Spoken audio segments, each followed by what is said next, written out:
Wednesday back to and basic, ये हमारे मयूर जी chairman sir का एक नया अच्छा एक इनिशिएटिव है जो सी इंस्टीट्यूट के पोडियम में अपने स्टार्ट किए हैं। और आज की स्पीकर है सी नम्रता खन्ना जी, जो introduction to new labour code पे बोलेंगी। इसका ऑब्जेक्टिव है this is initiative guide members in revising fundamental concept and aligning with the current participants. तो I request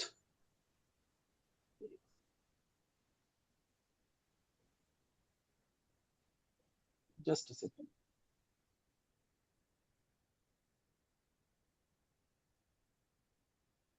today's speaker is C Namrata Khanna. उनका स्मॉल एक छोटा सा इंट्रोडक्शन करेंगे। Is a distinguished professional holding dual qualification as a chartered accountant and company secretary, and is the currently a partner at Saraf and Chandra.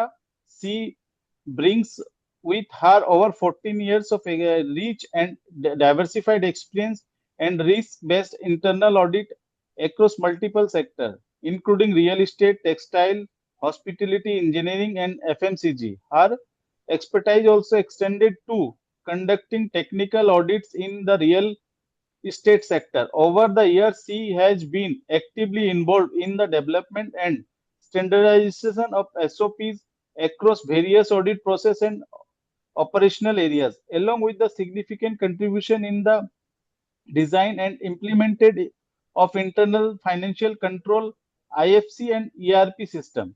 In addition to her audit experience, she is actively engaged in the GST practice and has been advised and assisting various organizations in the implementation of the new labor code, providing practical insights on compliance and structuring. She is an active contributor to the professional community and currently serve as a member of the Board of Governance of the Institute of Internal Auditors, Calcutta chapter for the year 2023, 24, 24, 25 and 25, 26.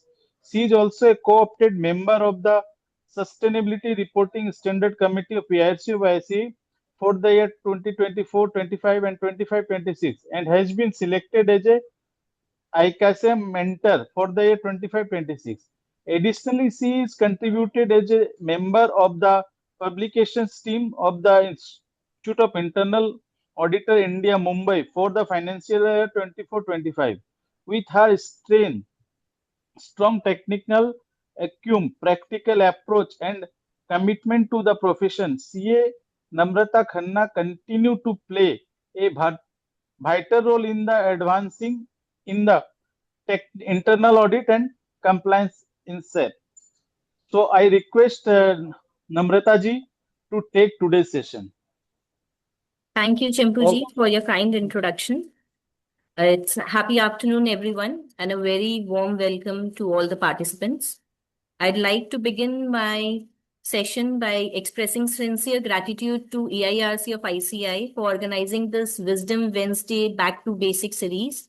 And I especially thank Mayur Agarwal for providing me this opportunity to share my thoughts on insights on this evolving subject, Introduction to New Labor Code. In today's session, my focus will be on building a strong foundation, understanding the basic structure, key concept and fundamental changes that has come in the new code. Rather than going into deep technical complexity, we'll try to decode the intent behind the reform and how they impact both employer and employee in the current scenario. So I'll start my presentation.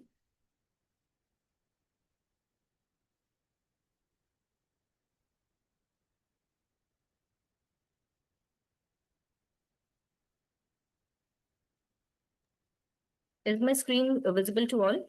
Yes, it is visible. yes, madam. Yeah. It's visible. You can elaborate the means. I think in the presentation mode, you can go to the presentation mode for a better visibility. Yeah. Please. Yeah, done. So let us begin our session with Introduction to New Labor Code 2025.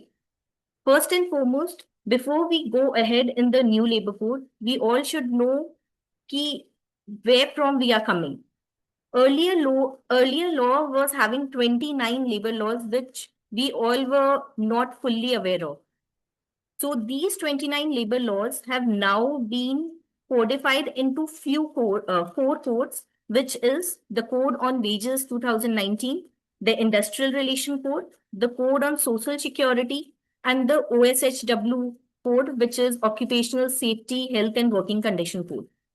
Now, why this 29 laws have been codified into four codes is just to simplify all these 29 codes, then to provide more safety and security to the employees and to promote employment generation.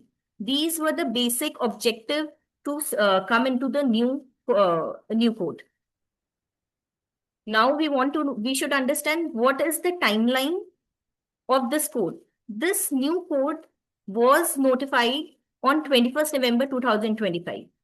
The code was notified on 21st November 25, but the rule is yet to be notified. So during the period November 2025 till March 2026, we can see that we were into the transition period, wherein all the organizations were going through the new laws and seeing what are the new changes and how the organization is going to bridge the gap between the existing law and the new law. What's the status in April 2026 where we are standing now? Yet the code is notified, but the rule of the codes are yet to be notified. There are few states wherein you can see these codes are yet, the draft rules are yet to be published. And you can see that West Bengal is one of the states wherein the draft rule has not been published. So in this case, many people will have the question, so if the rules are not, if West Bengal is not coming up with the rule, will the central code become applicable on the West Bengal? Yes, the code is very much, the code itself says, the central code says that even if the state rule doesn't publish their draft rule or it doesn't get notified, the central rule will become, or the major section or the provisions of the central code will become applicable on the state. The central rule is yet to be notified, and we are expecting in the month of April the same to get notified. The day it will get notified, you can see this act will fully become applicable on all of us. What will be post April? You can see from April to December 26 will be considered to be the stabilizing period, where the employer will go into the mode of revising their standing orders, giving training to the employees, changing their doing implementation in their HR system, and etc. So this is all with respect to the timeline. Second two slides is basically with respect to the 29 laws which have got codified into the new codes. So I'm not going into the detail of the 29 laws. As we are aware, and as I told earlier, there are four codes. So first we are talking on the code of wages, wherein we learn the basic new concept which has come into the picture. The first thing which has come, just a second. The first thing which we all should learn in the new code is the definition of wages. What has changed? Nothing has changed with respect to when we talk about any rates or limit. Nothing in the new code has changed. What has changed is the definition of wages. Everything revolves around the definition of wages. If I ask to all the panelists who are, to all the delegates who are here, how many of us knew on what components of the salary we used to pay PF, or on what components of salary we used to pay ESI, or the bonus, or gratuity, or labor welfare fund, etc. Different states were having different definitions of computing respective statutory liability, and different organizations used to interpret this section in a different way. So to simplify everything, the central government has come up with this code, which is having a single definition of wages, on which entire statutory liability, computation, and game will evolve. So the definition of wages, which we should know, is This wages definition consists of, there are two categories. One, we need to understand what are inclusion and what are the exclusion of wages. Till the time we are not clear about inclusion and exclusion, this entire code and the entire session will not have any relevance. The inclusion portion has three categories. It only has basic pay, DA, and retaining allowance. Except these three things, all other components fall part under exclusion. Earlier in my PPT, if you will see, I have mentioned about HRA, conveyance allowance, overtime, PF, ESI contribution. All these are forming part of exclusion. But when I was on the field doing my restructuring, doing my implementation on labor code, there were various other questions. Ma'am, what will be the case of commission payable? Whether it will form part of wages? What about gratuity? What about employer contribution to PF? What about bonus payable? So I have extended this exclusion portion for this session to make everyone clear that inclusion only has three components: basic, DA, and retaining allowance. Rest all things are the component of exclusion part. So this is what we have learned about wages definition. Second, we must be hearing about 50% basic. Everyone is talking about in the new code, the wages definition has to be 50%. But now, wages, no. In the new code, the basic has to be 50%. This is what I'm hearing from everyone. But the new code doesn't tell anyone that you have to keep your basic as 50%. What it says that your exclusion component of the remuneration, which we have discussed earlier, that exclusion component should not be more than 50%. This is what the code is talking about. And in case the day or the wage period wherein the exclusion component becomes greater than 50%, that excess portion will form part of your wages. So when we talk about decoding of 50% wages, it means your exclusion component should not be more than 50%. It's not that your basic has to be 50%. Why we have increased, or why the government is telling your exclusion component has to be 50%? We'll understand the concept in I'm parking this chapter or topic, and we'll understand in after 2 slides. Let us make me clear with a simple example what this 50% rule is all about. I have given 2 examples. Example number 1 is the existing structure, the initial old law structure, and example number 2 is the restructured salary. In example number 1, you will see my total payout was to an employee was 30,000, and in it the basic and DA component was total to 40% of my total remuneration, and the excluded component was 60%. So this is where the government is saying your excluded component should not be more than 50%. So now we have restructured it, and in my example 2, you will see the restructured salary, wherein we are saying the total payout still is 30,000, but the component has now been changed.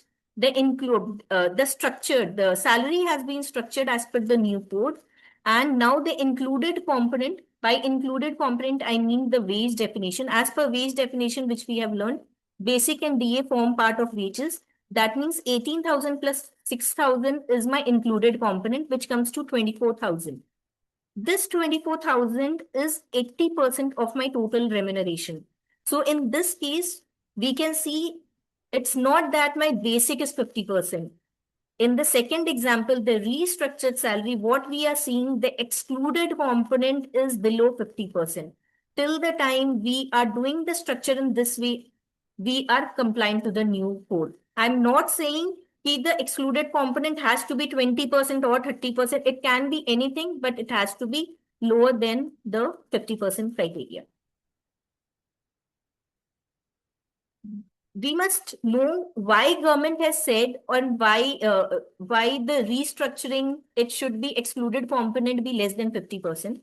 Because earlier, if anyone must have seen the existing salary structure, what the organization used to do, they used to keep the basic component to a very lower part, 30%, 40% category. The reason of keeping the basic structure to a lower limit of 30 to 40% was because they want to do less compliance toward gratuity and PF, so that their payout towards gratuity and PF is less. This is the thing which government observed, and they said ki no, the wage definition has to be brought into picture. And this is why they said ki your exclusion will not be more than 50%. And that means somehow your basic will be 50% or more than 50%, which will mean the employer has to do compliance on the higher part. Before we move on to this, the next topic, when we are doing the restructuring in the organization, what we are facing, like the first thing which anyone, if you are a CA or I don't know the delegates are from which background here, if anyone who is doing the restructuring, the first and the foremost thing for doing the restructuring is you should ask to the management, what is your what you want, whether you want your CTC to be constant or your gross salary to be constant. Majorly, what I have gone through, most of the organization is telling we want our CTC to be constant and you do the restructuring because CTC is what is the cost to the company. Ultimately, but when we do the restructuring based on CTC to be constant and do the restructuring, what we have come across, there are major cases where the employee take home get reduced and there are cases where employee take home get increased. Here come the resistance. Resistance come on the part of the employee when in the above example where we have seen we were paying 30,000 to an employee. So in case if he belongs to a labor category and he is getting say 3,60,000 yearly CTC and 30,000 is his monthly payout, he will want my in hand should not get reduced. But if we do the restructuring and increase the basic from the earlier restructure of 30 to 40% to say if earlier basic component was 30% and now we are increasing it to 50%, then what does it mean? It means your employer will deduct your PF on the higher portion of the basic. That means your employee take home will get reduced. Here is the resistance which the employee will bring to the organization. He won't understand the fact that the CTC is constant. He'll see that my take home is getting reduced. So this is the challenge which all organization is facing. They are sitting with their employee, making them understand. Major explaining to the employees are easy. Where the resistance are coming are on the part of the labor, wherein we need to make the union get equipped with the new structure. So the more we are doing as we said, from April onward, maybe we are expecting the rules to get notified.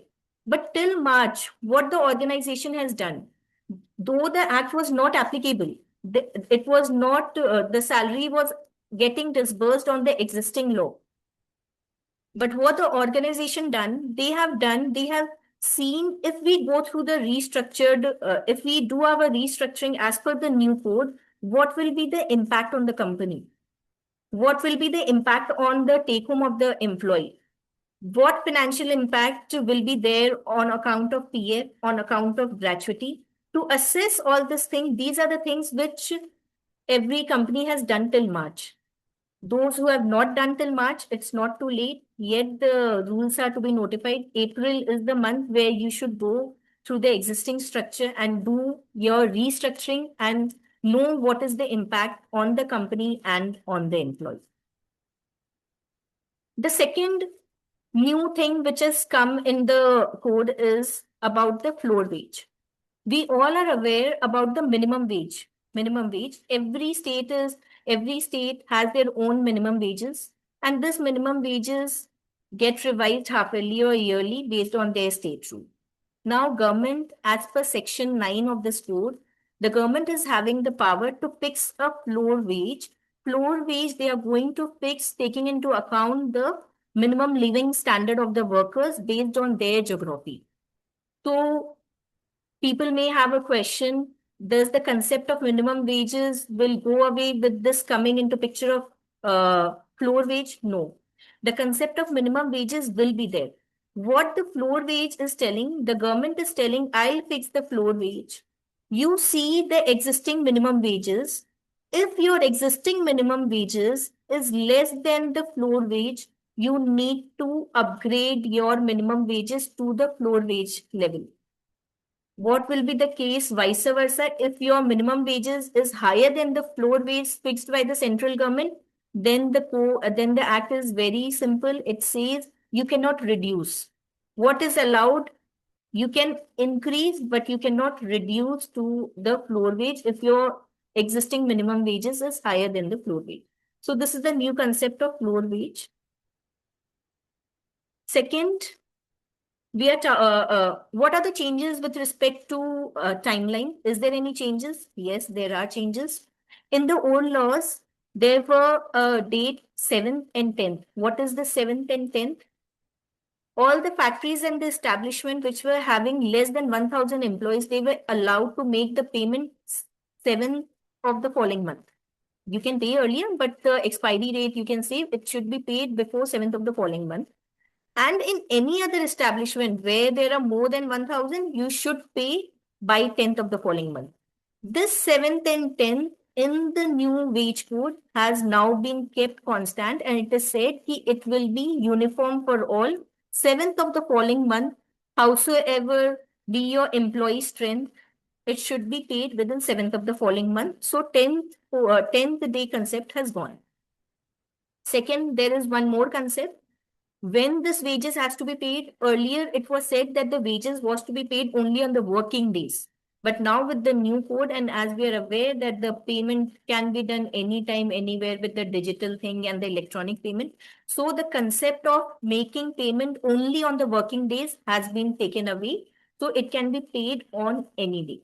This is the change with respect to wages, when to be paid and what are the timeline.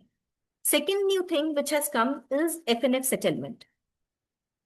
I'm talking about the timelines of the payment. So FNF settlement, here what the code is saying, it is saying if the employee is resigning or it is getting dismissed or there is any retrenchment or unemployment due to closure of the establishment, FNF of the employee has to be settled within 2 working days of such event.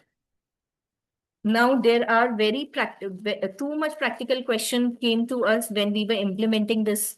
Practically it is not possible to close or do the FNF within 2 days. It's not just the matter seeing the ledger. There are various cases where we need to see about the gratuity, LIC funding and all, where gratuity is linked to LIC. All this thing cannot be closed within 2 days. So what is the way out? The way out, it is not specifically written anywhere. The way out is you can do such changes wherein you think you cannot do certain things as per the code. You can very well define all such things in your standing orders. We'll discuss about the concept of standing orders later. But here what we are discussing, FNF settlement needs to be done within 2 days of such event which we have discussed.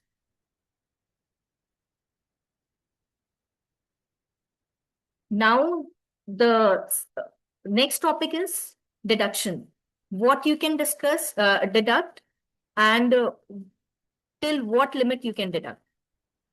In the new labor code, there is one specific section which says whatever you give, you cannot deduct in any wage period more than 50% of the wages.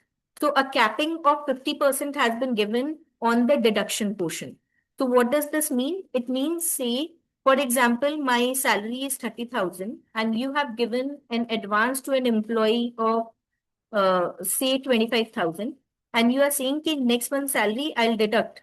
So here the act says you cannot deduct the entire 25,000 from the next month's salary. It is making a cap. You can deduct till 15,000, matlab 50% of the wage, and balance you have to carry it forward to the next wage period and deduct it from there.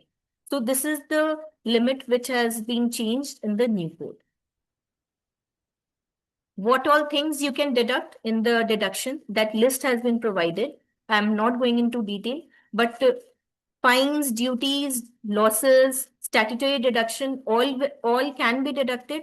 And the major what concern with us is the recovery of advances. That recovery of advances has been well taken care in the deduction 50% limit. This is all with respect to deduction and capping. The next is, what are the changes with respect to, is there any changes with respect to bonus? At the beginning of the session, I said there is no changes with respect to any limits, any rates. What has changed is the definition of wages on which the computation of all statutory liability will be done. Only in this particular case, in case of bonus, earlier there was a provision, if the employee has not completed 15 years of the age, then the earlier bonus was 8.3% of the wage or 100, whichever is higher. But in case where the employee age is less than 15 years, the 100 rupee was 60. Maximum bonus limit was 60. In the new provision, this concept of 60 has been withdrawn, because they have taken it, bonus is applicable only to employees. And in the definition of employees, the child labor is not coming into picture. So they have removed the criteria of minimum bonus of 60 in case of people less than 15 years. So the only change with respect to bonus is this one. The basic provision which we should know with respect to penalties, in a simple, there are many other provisions, but the basic thing which you people should know. Firstly, if your employer is paying less wages than what he should pay, then he will be fined for rupee 50,000. In case he repeat the same thing, he pays he pays less than to what what is your actual wages. He does the same mistake within 5 years, then he will be penalized with imprisonment of 3 months or fine of 1 lakh, sometimes both. If he doesn't maintain his records as per the code, a fine of 10,000 will be given. In any other cases, it will be 20,000 fines. And if that any other case is also repeated within 5 years again, it will be imprisonment of 1 month or fine of 40,000. This is all with respect to the basic provision of penalty, which we all should be aware of. We are moving on to the next code. In the next code, we should be aware of the new terminology or the new definition which the code has bring into picture. First and the foremost, the Code on Social Security has formally recognized the concept of gig and the platform workers. With the evolving change in the business digital platform, this concept has now been well recognized by the government. What does this gig workers? Who are the gig workers? Who are the platform workers? Who are the aggregators? What are the benefits? We'll discuss in next 1 to 2 minutes. Gig workers are those workers who doesn't fall under the ambit of normal traditional employer-employee relation. These are those workers who are employed on a contract basis. Similarly, who are platform workers? Platform workers who perform work for online platforms, say Zomato, Swiggy. All these workers fall under platform workers. Who are the aggregators? The aggregators are the intermediary, like Zomato and Swiggy are considered to be the aggregators who connect the buyers and the seller. So Zomato and Swiggy are considered to be the aggregators. The platform workers are those who are working for the Zomato and Swiggy and doing this delivery of foods and any other article for this platform thing. What is new thing the government has come up? They are saying they will maintain a national database to bring visibility and formally recognize these workforce. They will set some schemes. The scheme will help them in accidental insurance, health insurance, old age protection. Who will run the scheme? The question is that.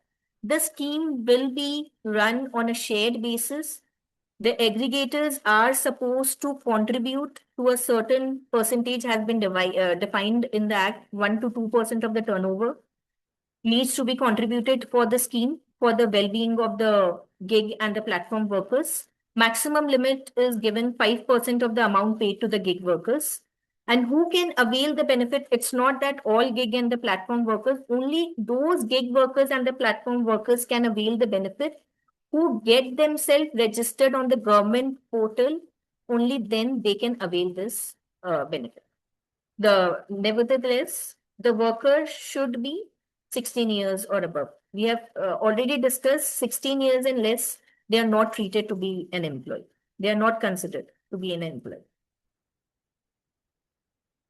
What are the changes with respect to gratuity? We have discussed about bonus. Now is the turn of gratuity. There is no major change, but yes, there are changes. Earlier provisions still remain the same. Gratuity will be payable after a minimum 5 years of continuous service. It will be paid at the time of superannuation, retirement, death, or disablement. What new has come? It will now be paid at the expiry of fixed term employment also. This concept of fixed term employment has newly come in this code. What is this fixed term employment? We'll discuss later, but it says in case of fixed term employment basically means if you're employing any of the employee for a fixed term for say 1 year or 2 years, even if in that case, that 5-year continuous service won't be there. So government is saying for fixed period also, your liability, your employer liability to pay to the employee will arise from day one. So if he has completed his service for 1 year and the 2 years of the fixed term he has been employed, he will become eligible for gratuity on a pro rata basis. This is the change with respect to gratuity. Old continue, only the new definition of fixed term employment has come into picture. Second is the crèche facility, which says if the establishment who is employing 50 or more must provide suitable crèche facility to the children of the workers. Here, the employee includes both male and female. The crèche facility should be there within a radius of 1 kilometer, and in case the employer is not in a position to find such a crèche or provide such facility, the Act is saying you can do it on a sharing basis. You can collaborate with other organization in your same area and get this done on a shared basis. This is the new concept of crèche facility, which needs to be given to the employees having children below 6 years of age.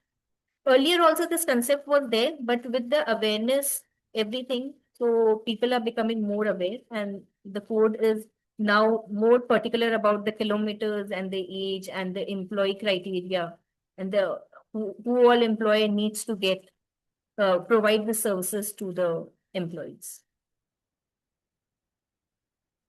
We have already discussed about fixed term employment.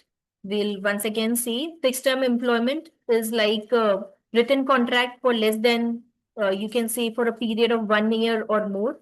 These fixed term employment will be eligible for gratuity. I have discussed earlier. This fixed term employment employees will also be entitled to all the statutory benefit which you are giving to your regular employee. PF, ESI, bonus, leave, statutory benefit will be applicable to this fixed term employment. There must be a written contract specifying the period for which duration you are appointing such person, and the definition of wages will be same what we have learned and what is applicable to your normal employees.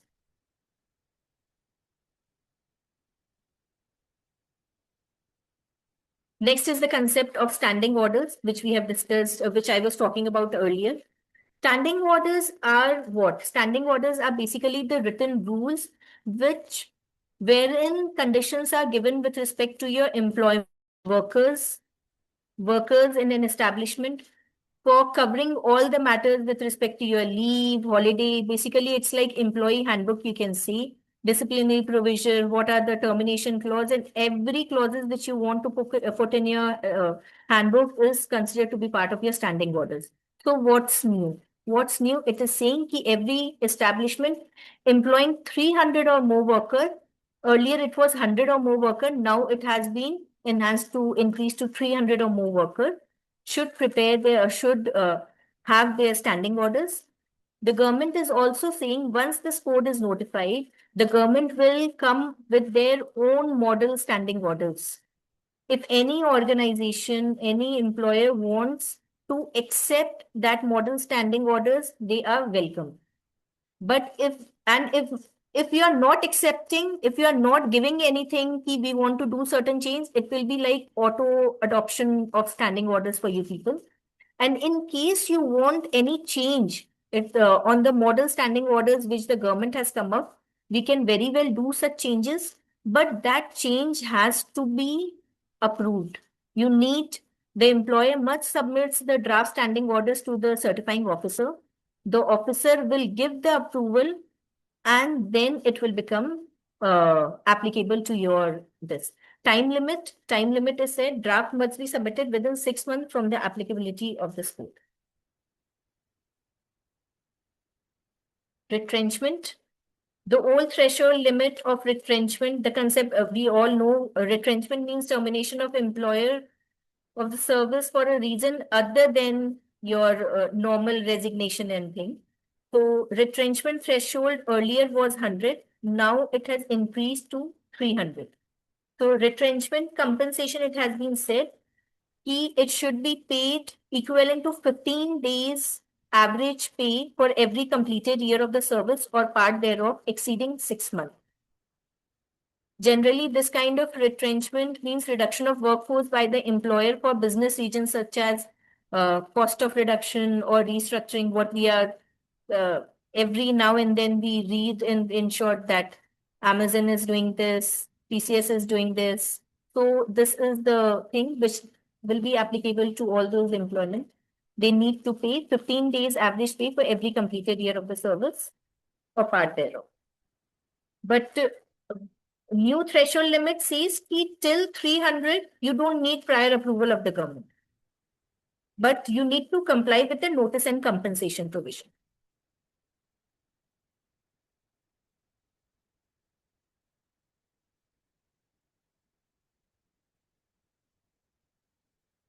Earlier, what we used to have, a single, if we talk about a manufacturing entity, that manufacturing entity used to have many many registration. They used to have 9 to 10 registration. Now the code has simplified it. You need to take a single registration. You don't have to, if say earlier they used to have factory establishment license they used to take. Then principal employer, if employing any contractor label, then you have to take a separate registration. If you're hiring interstate workers, then you have to have a separate registration for construction, everything. Now they are saying there will be a single registration. Based on that single registration, you can very well run your business. This is the simple concept which has come. Women. The next change is on the women employment. Women has now been considered as equal, women to have equal rights to what the male employee is having.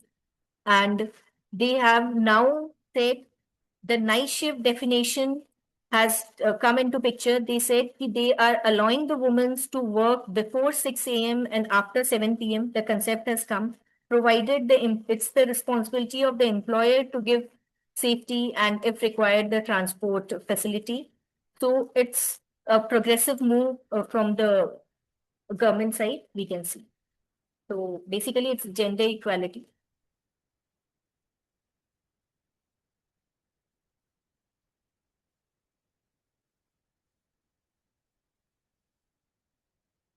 These are the basic provisions and the definition which I wanted to put forward in front of everyone.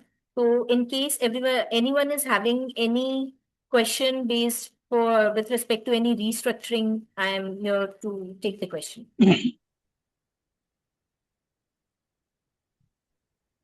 Thank you, Neha, madam.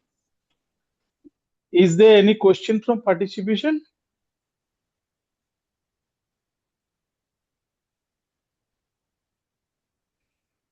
Madam किसी ने पूछा था कि it is over and above gratuity, तो किस विषय पे पूछा है? ये विनोद खेतान जी,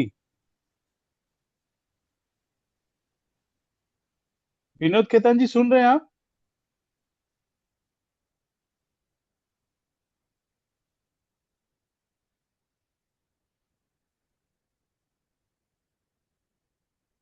Is there any question from any participation?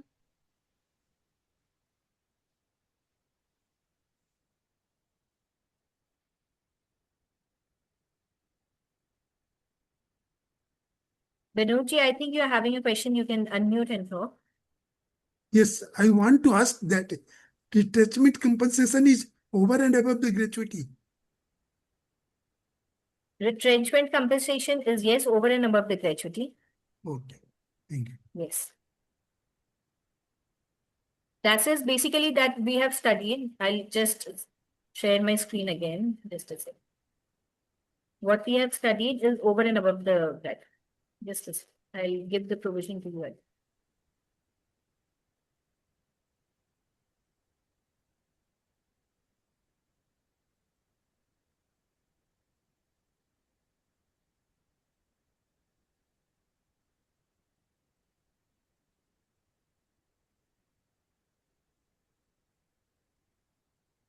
It is 15 days average pay for every completed year of the service. It is over and above the gratuity.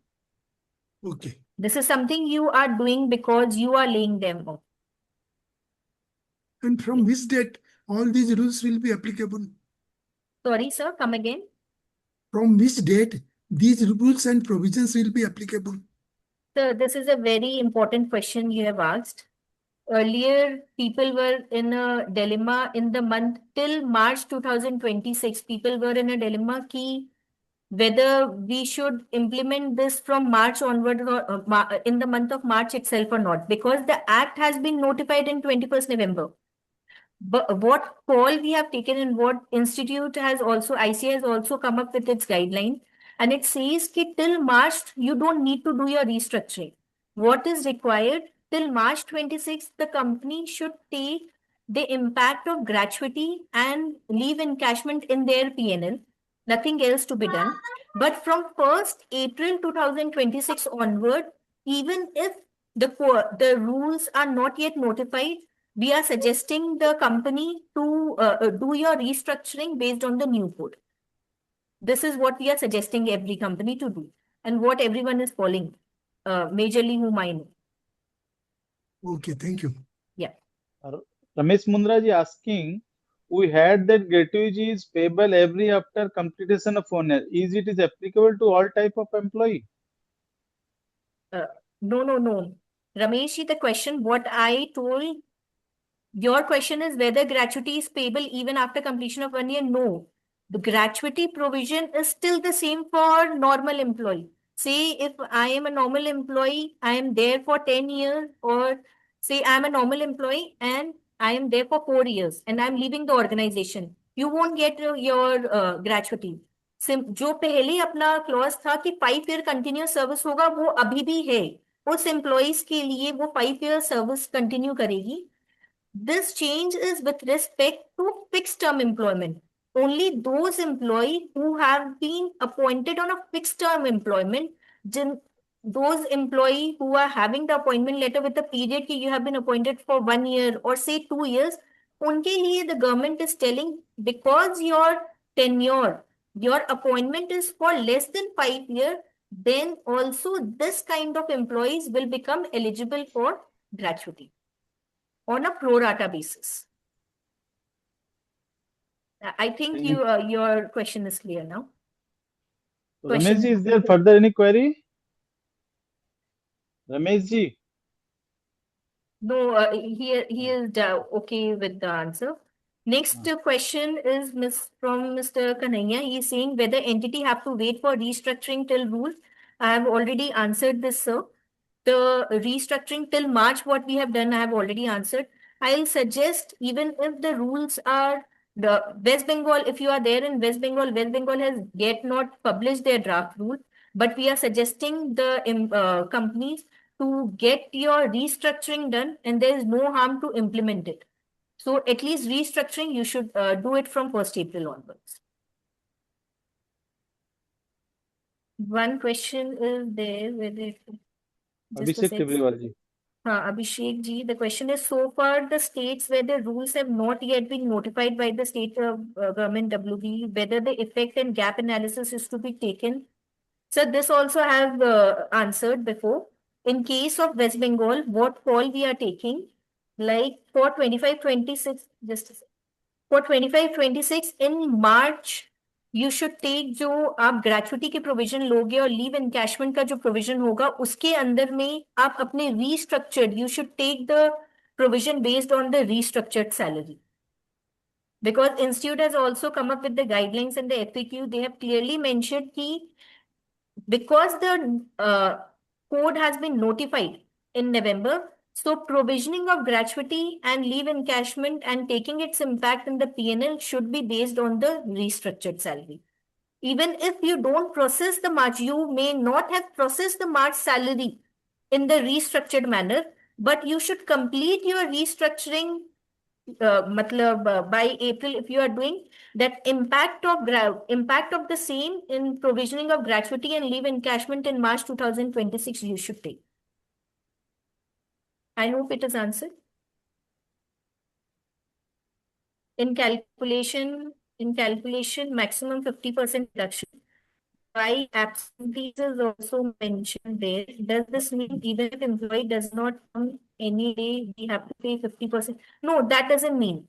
Kanaya ji, your question ki if employee is, it's like ki if I am paying you 30,000 and you are absent for 20 days, then you can pay him only for 10 days.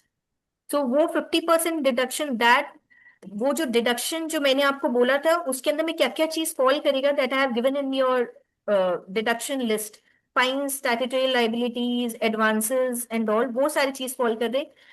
Absentees on account of absentees, if it is falling, then it is okay, you have to pay less. Is there any other question? I think there is no any further question from participation. Okay. Thank you Neha ji. आपने अपने busy schedule से काफी समय निकाला और हमको समय दिया. Thank you from AIRC also. आज आपने हमको introduction to new labour code के बारे में बताया. जो हमारा विजडम वेडनेसडे जो ऑब्जेक्ट है इसका, it is help to members to revisit fundamental and stay aligned with the current practice. तो आपने उसी चीज में पुराना क्या था, नया क्या लो आया है, इसमें क्या होना है, नहीं होना है, कैसे फॉलो करना है, क्या क्या चीजें अपने को करेक्शन की जरूरत है, ये सब चीजें आपने बताई. क्या नहीं करेंगे तो उसका क्या कौन सा आ सकता है, उससे क्या दिक्कत हो सकती है, ये बताया. इसके लिए आपको धन्यवाद. एंड पार्टिसिपेशन को पेशेंस लिसनिंग के लिए धन्यवाद. Thank you for participation and thanks to all. We now conclude our today's session. Thank you Namrata ji. Thank you.